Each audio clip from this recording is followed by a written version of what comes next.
Popular show Family Heritage Stories with its host Doug Jessup airs right here on ABC4 on Sunday nights.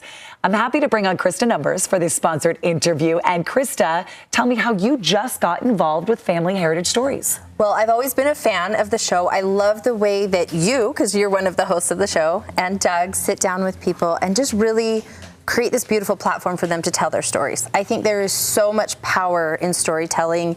It's a way to bring people together and build community and just help us understand what we all have in common. So Doug reached out to me a few months ago and asked if I would get involved in kind of a fun way with another passion of mine besides storytelling, which is cooking. So if you watch Good Things Utah for years and years, you might remember Krista from the kitchen because you were with me making recipes all the time. And I know you have so many family recipes. Family recipes. I mean, I come from a big Italian family that's been in the restaurant industry, and frankly, I just love to eat, right? And so I love to share recipes. And again, storytelling through food is so powerful. I know you have some great recipes that you've shared as well. Recipes are memories, aren't they? Like my dad has this waffle recipe. He's been gone now for 22 years, but my dad has this recipe that when we all make it, we all think about my dad. Exactly. Yeah. And you know this better than anybody because you've sat down with so many people over the years and helped them tell their story.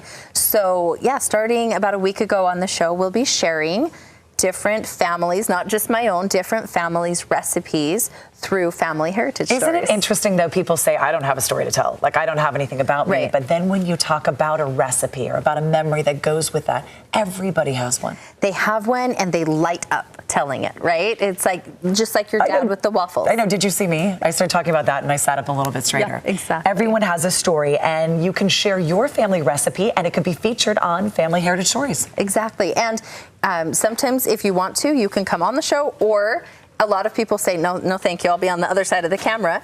So we will share the recipe for you. And you can see on your screen right now, there's a QR code and a link to fedorafoundation.org.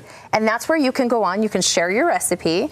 And there's some other cool things that you can do while you're on fedorafoundation.org as well. You'll see a link that you can nominate a hero in your life.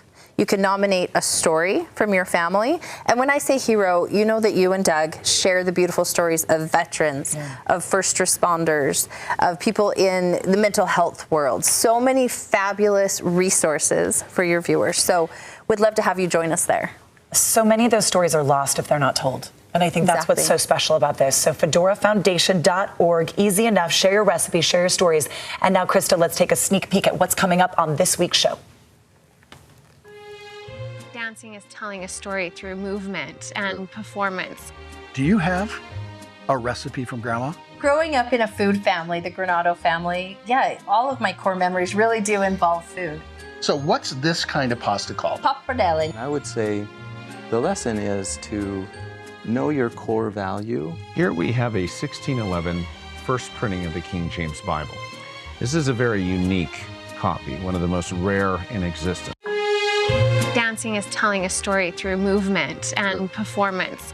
Do you have a recipe from Grandma? Family Heritage Stories airs Sunday night right here on ABC4. Do not forget to watch all the information, times on the website, abc4.com/DTU. So